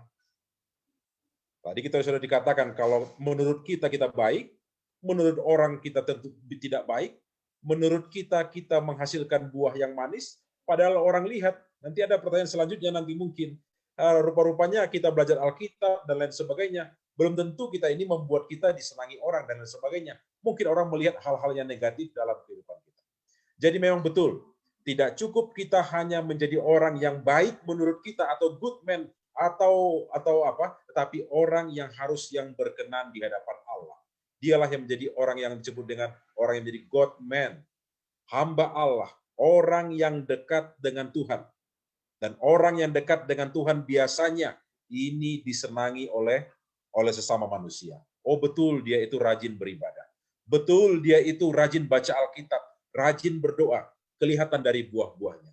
Orangnya sopan, tidak sumber masalah, selalu pendamai, selalu memberikan kesenyuman, memberikan keramah tamahan, dan membuat orang-orang senang bergaul, berteman dengan dia. Tapi kalau kita merasa diri kita ini orang baik, tapi orang-orang menjauh dari kita, kalau ketemu sama dia muncul masalah. Kalau ketemu sama dia akan berpikiran negatif dan lain sebagainya. Ini orang-orang yang belum menjadi orang yang God man. Ya. Jadi kita perlu menjadi orang-orang yang benar-benar dekat dengan Allah. Ya. Menjadi hamba Allah yang setia. Sudah pasti orang yang dekat dengan Allah, dia akan menjadi good man bagi sesamanya. Mudah-mudahan ini menjadi bahagian kita.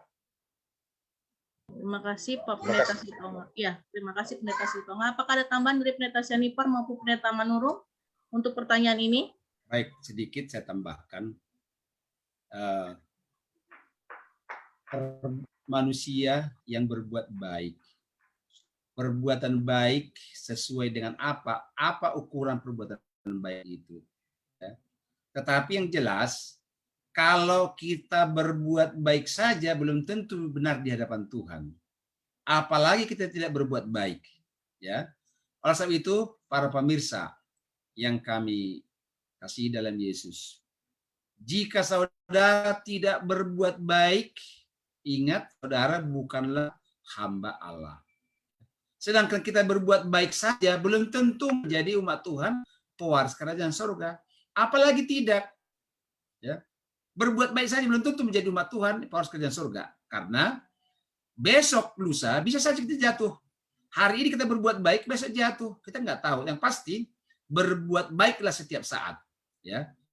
Berbuat baiklah setiap saat. Sesuai dengan tadi tujuh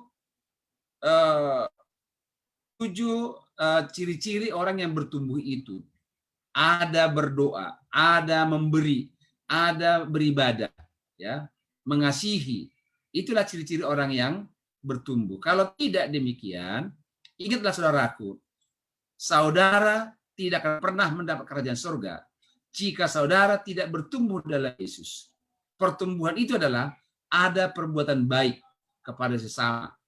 Karena Yesus telah mengasihi kita, maka kita pun mengasihi sesama manusia. Kira-kira demikian tambahannya. Silakan. Baik, terima kasih. Apakah tambahan dari Pendeta Manurung? Silakan Pak Pendeta. Ya, saya hanya mau mengajak kita melihat siapa sih hamba Allah. Salah satu tokoh di Alkitab ya Rasul Paulus, ya. Rasul Paulus, dia orang yang bertumbuh dalam iman setelah namanya dirubah dari Saulus menjadi Paulus. Ya, saya tidak usah panjang lebar dari sana, tapi akhirnya berada menjadi seorang hamba Tuhan. Saudara, hamba Tuhan tidak dilihat dari satu sisi saja, hanya untuk memberi dan memberi, tidak. Ini Rasul Paulus bilang begini dalam 2 Korintus 11 ayat 23 dan 24 dan seterusnya nanti. Apakah mereka pelayan Kristus? Aku berkata seperti orang gila, aku lebih lagi. Aku lebih banyak berjeri lelah, lebih sering dalam penjara, didera di luar batas, kerap kali dalam bahaya maut. 5 kali aku disesah orang Yahudi, setiap kali 40 kurang 1 pukulan. Nah, coba ini saudara, saya mau kasih tahu begini. Ya, ini hamba Allah. Jadi kalau disebut good man tadi itu memang ini kan hati-hati. Orang yang suka memberi bisa disebut good man, manusia baik. Tapi kalau besok-besok good man atau manusia baik ini tidak mendapatkan sambutan, dia bisa jadi lemah. Ya, atau tidak mendapat pujian karena kebaikannya, dia bisa jadi lemah. Tapi seorang hamba Allah itu dia berbuat baik, menabur di sini, walaupun dia nggak menuai, bahkan dia berada dalam bahaya, dalam ancaman, harusnya seorang hamba Allah tetap berdiri teguh seperti Rasul Paulus ini. Walaupun dia dianiaya, dipenjara, didera, diusir, ya itulah hamba Allah. Itu sebabnya tidak mudah hanya menyebutkan manusia menjadi hamba Allah. Itu yang tadi hati-hati ya. Saya juga walaupun disebut pendeta hamba Allah, mungkin kalau dibandingkan tokoh-tokoh ini ya nggak ada apa-apanya ini. Jangankan 1%, 0,0 sekian persen juga belum termaksud di dalamnya. Tapi saya mau ngajak kita, saudara, apapun keadaan kita, ketika kita bisa menolong, puji Tuhan, itulah hamba Allah. Ketika kita nggak bisa menolong, kita sedang dianiaya atau didera karena kebenaran ini, tetap berdiri teguh. Itu namanya bertumbuh di dalam Tuhan, ya, sebagai seorang hamba Allah yang menurut kepada Tuhan. Demikian, Laura. Baik, terima kasih Pendeta atas jawaban-jawaban yang disampaikan mengenai pertanyaan yang disampaikan oleh Saudara Hein Sihaan. Jadi ada pertanyaan ini mungkin berkaitan juga dengan pertanyaan yang sebelumnya, dikatakan bagaimana dengan orang yang rajin membaca dan mempelajari Alkitab, rajin berdoa, rajin bersaksi, rajin gereja, segala macam, namun sombong rohani dan menggunakan kefasihan mereka akan firman Tuhan untuk menghakimi orang lain. Apakah mereka bisa disebut bertumbuh dalam Kristus? Nah, saya serahkan kepada Pendeta Situng ini karena berkaitan dengan 7 tanda-tanda orang-orang yang bertumbuh dalam Kristus. Baik, terima kasih Saudara Laura. Jadi sebenarnya tujuan dari pelajaran kita ini adalah untuk melihat ke diri kita sendiri. Itu tujuan utamanya. Tujuan utamanya adalah apakah saya ini bertumbuh di dalam Yesus. Dengan melihat hal-hal yang tadi kita sudah pelajari, ciri-ciri orang yang bertumbuh, apakah itu menjadi bahagian kita atau tidak. Dan seringkali kita terpancing atau tergoda terlalu suka melihat orang lain. Ya, kalau kita melihat orang lain, kita akan lemah. Kita akan menjadi tawar iman kita. Memang kadang-kadang ada manusia ini, ada anggota jemaat kita, sahabat kita yang seperti tadi dikatakan tadi. Ya, dia rajin ke gereja, rajin ini, suka bersaksi, dan kalau dia menyampaikan firman Tuhan, kadang-kadang orang bilang nyelekit, kadang-kadang menusuk, kadang-kadang nembak seseorang. Bahkan ada seorang pengkhotbah, dia sudah siapkan materi-materinya ini untuk menemplak temannya atau menemplak orang yang tidak cocok atau tidak sepaham dengan dia. Ya. Ada mungkin saja ada seperti itu. Ya. Mungkin saja ada seperti itu. Tetapi biarlah itu urusannya dengan Tuhan. Ya. Kita sebagai umat-umat Tuhan Tuhan sudah berikan pedoman kepada kita. Ini yang harus kamu lakukan. Ini yang harus kamu lakukan. Dan kalau ini kamu lakukan, kamu akan mengeluarkan buah-buah yang manis, ya, bukan buah-buah yang kecut, ya, kecuali jeruk nipis, ya. Kalau jeruk nipis memang harus kecut dia, harus asam dia. Tetapi jeruk yang manis itu, buah-buah itu kita harus mengeluarkan, ya, hal-hal yang manis. Kalau ada orang lain seperti itu biarlah urusannya sama Tuhan. Ya, memang tugas kita menasihatkan, kita memberikan masukan-masukan kepada orang itu. Tetapi selebihnya, biarlah itu urusan dia dengan Tuhan. Yang penting, firman Tuhan pada malam hari ini mengajak kita. Apakah saya ini sudah bertumbuh dalam Yesus dengan melihat hal-hal tadi, dan apakah saya sudah menghasilkan buah-buah yang sesuai dengan kehendak Tuhan. Jangan sampai kesombongan rohani itu menjadi bagian. Kita tidak ingin seperti itu. Jangan karena kepasihan kita, karena kepintaran kita menyampaikan firman Tuhan, oh ini kesempatan bagi saya untuk menyerang dia, untuk mempermalukan dia. Ini sudah keliru, saya pikir sudah keliru. Ini sudah salah menafsirkan atau salah mengaplikasikan apa yang ia pelajari. Firman Tuhan yang kita pelajari, yang kita dalami, yang pertama-tama itu bukan untuk orang lain, tapi untuk diri sendiri. Ya, bukan untuk menemplak orang lain. Mengingatkan orang lain boleh, menasihatkan orang lain boleh. Kalau ada yang bersalah seperti itu, bukan di situ tempatnya. Kita datangi 4 mata dan lain sebagainya. Jadi marilah kita praktekkan ini dengan melihat kepada diri kita. Apakah saya ini bertumbuh dalam Yesus? Soal orang lain, biarlah itu urusannya dengan siapa? Biarlah itu urusannya dengan Tuhan. Mudah-mudahan mereka juga ikut berubah, bertobat sesuai dengan apa yang Tuhan sudah firmankan dalam kehidupan kita. Terima kasih, Saudara Laura. Baik, terima kasih Pendeta Sitonga. Apakah ada tambahan dari Pendeta Sianipar maupun Pendeta Manurung? Baik, sedikit saja. Istilah kata sombong, ya, istilah kata sombong, siapa yang menilai kita sombong? Ya, dari mana orang bisa menilai saya sombong? Kalau saya berbicara, mungkin itulah ciri khas saya berbicara. Kalau saya menyampaikan firman Tuhan, itulah ciri khas saya. Jadi artinya istilah kata sombong rohani, ya, artinya mungkin orang yang salah menilai dia kalau dikatakan sombong rohani. Tetapi yang pasti tadi kan di dalam pertanyaan itu, kalau dia menghidupkan ajaran itu, menginjil, bersaksi, saya pikir itu bukan namanya sombong rohani. Tapi kalau menurut saya orang itu ini udah sombong, artinya dipamerkan dia punya imannya, ya mungkin itu pun salah. Contoh, ya, kalau saya bersaksi, kemarin saya pergi satu tempat, saya bertemu dengan seseorang, saya menyampaikan firman Tuhan, dan dia menangis setelah dia menyadari kesalahannya, dan dia menerima Yesus. Itu bukan sombong namanya, itu bersaksi, ya. Tetapi ya, sombong rohani ini memang susah untuk disimpulkan bagaimana istilah sombong rohani.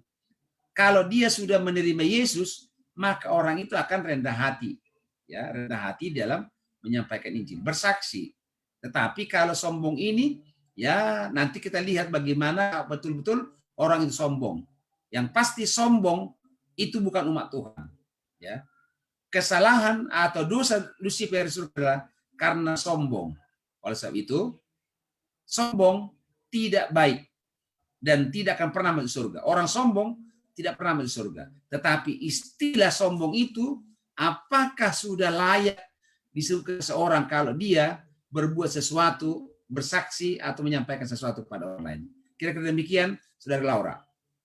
Baik, terima kasih Pendeta. Apakah ada tambahan lagi dari Pendeta Manurung? Ya, coba Laura baca Efesus 5 ayat 9. Efesus 5 ayat 9. Boleh dibaca, Laura. Hanya tambahan saja dari kedua panelis tadi. Efesus 5 ayat 9. Karena terang hanya berbuahkan kebaikan dan keadilan dan kebenaran. Ya, itu saja sebenarnya poinnya. Jadi, jangan katakan saya menghasilkan kebaikan, saya mendapat terang, tapi hasilnya nggak baik gitu loh. Janganlah jadi sombong rohani tadi itu satu kesalahan sebenarnya. Itu bukan satu statement yang baik. Jadi itu sebabnya saya mengajak kita, saudara-saudara, kita ini kan tiap hari terima terang. Renungan pagi dapat terang, renungan malam dapat terang, belajar seperti ini dapat terang. Buahnya apa sih? Ya, emang sangat disayangkan kalau ada orang sudah baca Alkitab, renungan pagi, renungan malam, yang keluar apa? Yang tidak baik. Jadi itu saja. Jadi kalau saya mengimani, kalau saya mendapat terang, maka terang itu harus pertama sekali mengubah diri saya, bukan orang lain. Nah ini poinnya juga tambah sekali. Sekali kita merasa begini, oh saya berkhotbah untuk mengubah orang lain. Tidak. Khotbah yang berkuasa, pengajaran yang berkuasa adalah ketika yang kita ajarkan itu mengubah diri kita. Nah, itu poinnya. Jadi kalau saya memberikan pelajaran seperti ini mengenai bertumbuh di dalam Kristus, yang pertama sekali bertumbuh harus saya. Nah, besok saya akan dilihat orang bertumbuh enggak secara kerohanian, begitu. Jadi hanya ini memang model manusia sekarang yang kita lihat kalau dia mengajar orang lain yang dia suruh berubah, dia enggak berubah. Ya, saya ingat terus kata-kata bapak saya dulu tuh, almarhum bapak saya. Selalu saya ingat, enggak bisa saya lupakan ini. Dia bilang begini, jangan kamu yang saya nasihati, orang lain yang mendengar dan berubah. Oh, coba bayangkan saudara, saya dinasihati bapak saya karena orang Medan suaranya besar. Tetangga dengar nasihat itu, anak tetangga dengar itu nasihat, dia yang berubah, dia yang berhasil. Saya yang dinasihati langsung, nggak berubah, nggak berhasil. Nah, kira-kira begitu. Jadi, biarlah dengan kita berkomitmen, yang pertama sekali berubah karena belajar, karena mendapat terang, adalah diri kita sendiri. Demikian, Laura. Baik, terima kasih atas tanggapan dari ketiga panelis kita untuk pertanyaan tadi. Berikut saya sampaikan responsif dari Bapak Edgar Sitohang mengenai jawaban yang disampaikan panelis, yaitu mengapa ada pertanyaan saya itu, saya ambil suatu pengalaman seperti orang yang menikah, di mana pasangan itu akan meninggalkan orang tuanya saat mereka sudah menikah. Apa dasar pasangan itu meninggalkan orang tuanya adalah oleh karena setiap pasangan sudah mengenal pasangannya itu dengan benar, sehingga dasar inilah dia mau meninggalkan orang tuanya. Dan ini ada korelasinya dengan pertanyaan saya itu. Ketika kita mengenal Allah yang mau kita sembah dan ikuti, itu dengan benar, disitulah kita mau meninggalkan diri kita yang lama menjadi diri kita yang baru dan hidup di dalam Kristus. Ini sekedar penguatan atas jawaban yang sudah diberikan. Terima kasih. Baik, selanjutnya saya sampaikan pertanyaan yang disampaikan oleh Pendeta Muda Surya Sianipar, yaitu bagaimana cara saya sebagai orang yang bertumbuh dalam Kristus menegur orang atas kesalahan orang lain, menegur orang atas kesalahan orang lain. Apakah teladan saja sudah cukup? Mungkin Pak Pendeta Manurung bisa memberikan jawaban. Ya, jadi ini menarik. Sebenarnya begini, kita ini memang terkadang ada orang yang terlalu responsif ya. Kalau diucapkan begini responsif dia begitu ya. Sebenarnya kita sebagai orang Kristen begini, bisa saja banyak hal terjadi pada diri kita. Tapi teladan yang kita tinggalkan itu kan nggak selamanya kalau kita diam itu lalu kita dianggap orang yang tidak baik. Contoh, orang menyerang saya, lalu saya nggak membalas itu. Apakah itu poin yang baik? Ya baik juga, itu bagus malah. Bukan saya berarti kalau orang menyerang saya lalu saya serang. Nah, itu justru nggak bertumbuh di dalam Tuhan namanya. Ya, kita harus tinggalkan teladan lah. Banyak berdoa. Bila perlu orang yang menyerang kita itu apa kata Tuhan? Kalau itu dianggap musuh apa kata firman Tuhan? Kasihilah apa? Musuhmu. Jadi memang ya ini pertanyaan teman kita ini, bagaimana cara saya sebagai orang yang bertumbuh dalam Kristus menegur orang dalam kesalahan. Jadi begini, saya senang ajaran-ajaran Alkitab ini begini. Dengan melihat diubahkan ada begitu ya. Jadi kalau orang kita lihat salah, dulu zaman memang berbeda zaman sekarang. Dulu saya ingat terus, kalau bapak saya ada tamu di rumah, lalu saya kalau lari-lari, bapak saya nggak pernah tegur, dia hanya lihat saya begini, langsung saya tahu, oh ya saya salah, saya nggak mau lagi lari di situ, begitu ya. Sebenarnya itu bagus diterapkan sekarang ini. Jadi kalau ada yang menyerang kita ya, nggak usah langsung to the point tegur. Ya kita rubahlah. Terkadang teguran orang itu penting bagi kita, saudara. Ya kembali ke ayat tadi. Kasihilah musuhmu. Kenapa Yesus katakan kasih musuh? Hanya musuh yang bisa mengingatkan kita bersalah. Kadang sahabat kita karena segan dia, nggak usah sebutlah dosanya, biarinlah dia begitu, dia nanti tersinggung dan sebagainya. Tapi kalau musuh nggak dia kasih tahu, kamu begini. Ya, anggaplah itu teguran. Rubah dirimu dulu. Mudah-mudahan ketika diri saya ditegur dan saya berubah, orang yang menegur saya itu jadi berubah. Begitu. Jadi nggak selamanya harus teguran itu dijawab dengan responsif, nggak perlu. Kadang teguran itu juga ada maknanya seperti saya katakan tadi. Kamu kenapa begini? Ya diam saja. Renungkan kata-katanya itu. Kalau memang pas kata-kata itu tuh diri saya, ya saya berubah. Dan mudah-mudahan dengan perubahan diri saya, orang yang negur saya ini makin baik sama saya, kan begitu. Tapi kalau teguran yang dia kasih ke saya lalu saya lawan, ini biasanya terjadi permusuhan, ya. Jadi anggaplah setiap teguran itu atau nasihat itu mengubah diri kita. Kalau saya juga mau mengubah orang lain, ayat Alkitab sudah disampaikan tadi oleh Pendeta Selitonga, tegur 4 mata, ya, dan seterusnya sesuai ajaran Alkitab. Tapi kalau saya ditegur orang, jadikan itu berkat untuk mengubah diri sendiri. Ya, nggak usah langsung responsif. Demikian. Apakah ada tambahan dari Pendeta Selitonga maupun Pendeta Sianipar? Baik. Terima kasih, sedikit saya tambahkan. Memang teladan itu yang paling kuat untuk merubah yang lain. Itu sebabnya ada pepatah yang mengatakan action itu speak louder than words. Pertindakan kita itu berbicara lebih nyaring daripada kata-kata yang kita sampaikan. Ya. Jadi kalau kita memang mau merubah seseorang itu, memang kita dulu yang berubah lebih dahulu. Jadi perbuatan kita, tindakan kita, kelakuan kita harus memang mencerminkan atau membuat orang untuk terpengaruh, untuk berubah dalam kehidupan. Kalau apa yang kita lakukan itu tidak sesuai dengan apa yang kita lakukan, itu tidak sesuai dengan apa yang kita nasihatkan kepada orang lain, itu orang-orang tidak akan berterima. Contoh saja, dalam rumah tangga kita. Apa nasihat yang paling baik agar kita itu diikuti oleh anak-anak kita? Sudah pasti teladan yang kita berikan kepada mereka. Ya. Kalau hanya kata-kata yang kita sampaikan kepada mereka, oh itu anak-anak kita itu sangat menilai kita. Tapi kalau dengan teladan, dengan sikap yang kita berikan kepada mereka, itu bisa, Pak. Itu bisa merubah kehidupan mereka. Tetapi itu kita sudah lakukan, ya. Kita sudah lakukan seupaya kita.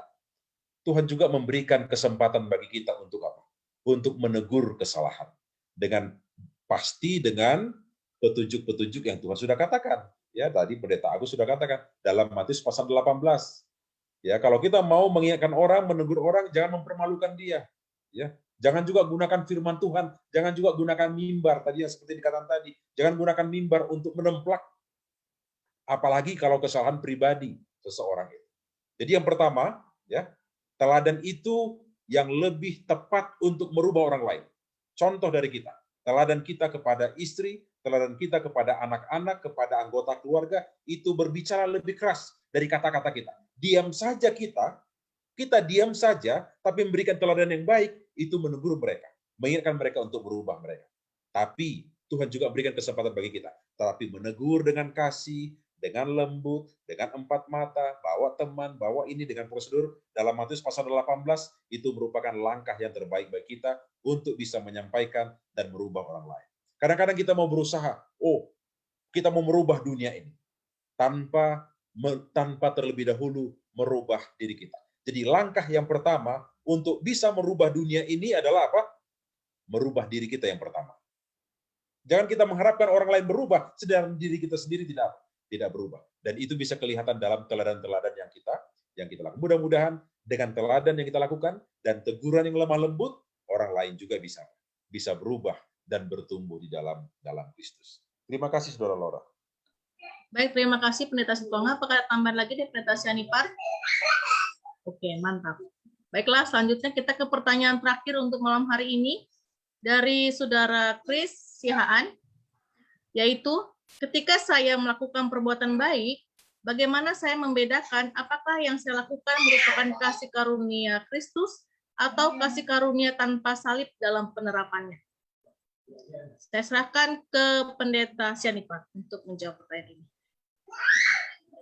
Baik, saudaraku, kalau kita ikuti tadi yang sudah disampaikan, pertama, 3 aspek, ya, 3 aspek. Saya mau ulangi sedikit, 3 aspek itu: kematian Yesus, kematian diri, dan ada pertumbuhan.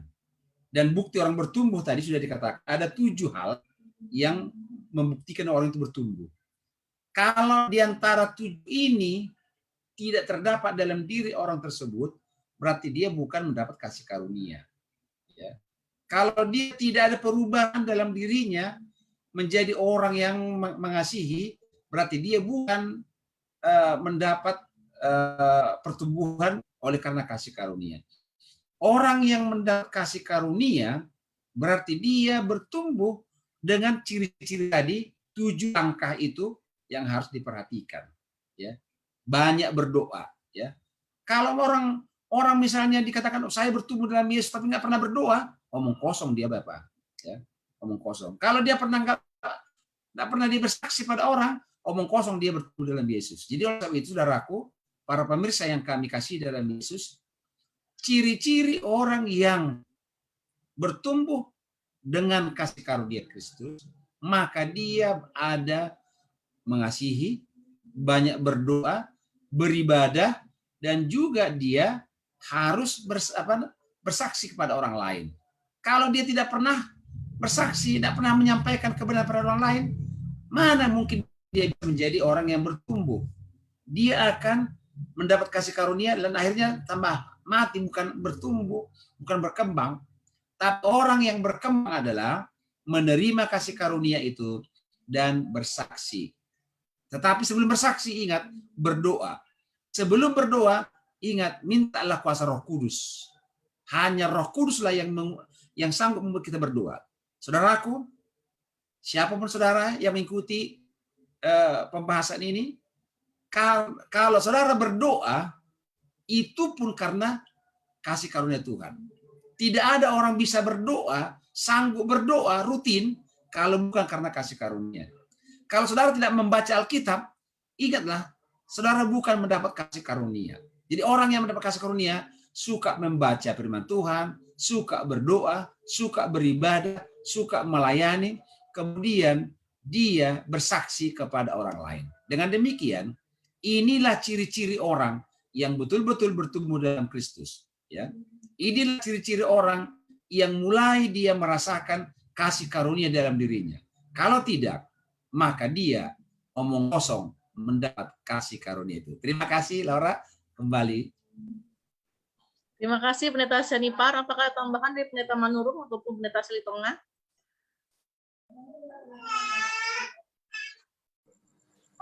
Ya, jadi menarik ini pertanyaannya. Saudara-saudara, saya hanya coba pernah mengingat tulisan Roh Nubuat begini. Pendidikan saya bisa nggak membuat saya berbuat baik kepada orang? Bisa. Nah, budaya saya bisa nggak berbuat baik kepada orang, membuat saya berbuat baik? Bisa. Itulah kalau budaya kita orang Batak, ya dia kasih tahu dalihan natulu itu kan, menghargai boru. Nah, begitu kan, itu budaya mengajak saya berbuat baik. Apalagi selain pendidikan, jabatan duniawi saya sebagai seorang direktur, bisa nggak dia bisa? Tapi semuanya itu hati-hati.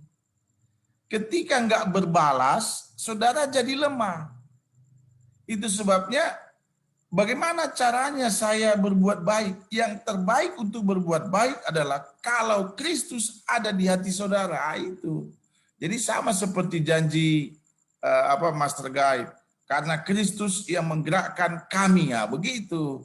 Jadi saudara menolong orang lain karena Kristus yang menggerakkan saya, begitu. Jangan karena uang saya. Nanti uang saya bisa menolong gini, saudara lemah. Besok-besok, wah, kok nggak berbalas, kan begitu. Tapi kalau saya berbuat karena Kristus, mau dibalas atau tidak, there's no problem. Itu sebabnya Yesus katakan pada waktu ada orang mengundang pesta, kan? Oh, nggak datang Tuhan. Oh, Yesus katakan apa? Panggil yang di pinggir jalan. Kenapa? Karena mereka ketika engkau beri makan, mereka tidak dapat membalaskan apa? Kebaikanmu. Dan kita harus gembira. Jadi gini, seorang yang memberi, dia harus gembira walaupun nggak diucapkan terima kasih. Nah ini, kita kan enggak. Wah, udah aku kasih 2 kali, nggak ada terima kasihnya. Jangan. Kalau begitu kita belum bertumbuh dalam Yesus. Kita harus memberi. Saya mengasihi orang karena Kristus. Saya memberi karena Kristus. Mau orang itu mau bilang terima kasih atau tidak, terpujilah nama Tuhan. Harus begitu. Ya, ini poin yang mau saya tambahkan. Terima kasih, Laura. Baik, terima kasih Pendeta Manurung. Apakah ada tambahan lagi dari Pendeta Selitonga? Sedikit saja. Jadi sangat tepat tadi pertanyaan tadi saudara tadi, bahwa apapun yang kita lakukan di dalam kehidupan kerohanian kita, itu haruslah berdasarkan oleh kasih karunia Allah. Kita sudah diselamatkan, sudah ditebus, itu kasih karunia Allah. Dan kita melakukan apa yang Tuhan inginkan dalam kehidupan kita, itu juga respon kita kepada kasih karunia Allah. Bukan motivasi-motivasi yang lain. Bukan maksud-maksud yang lain. Tetapi benar-benar kasih Kristus yang memaksa kami. Kasih Kristus yang mendorong kami, itulah yang memotivasi kita untuk melakukan hal-hal yang terbaik. Bukan supaya dilihat orang, bukan supaya formalitas, dan bukan hal-hal yang Tuhan tidak inginkan. Tetapi oleh karena kasih Kristus, kasih Yesus yang sudah menyelamatkan kita, dia sudah mati bagi kita, dia sangat mengasihi kita, bahkan dia yang lebih dahulu mengasihi kita, dan kita melakukan semuanya itu oleh karena dasar kasih Allah yang memotivasi di dalam kehidupan kita. Saya pikir itulah yang menjadi landasan bagi kita untuk melakukan yang terbaik dalam kehidupan kita. Terima kasih.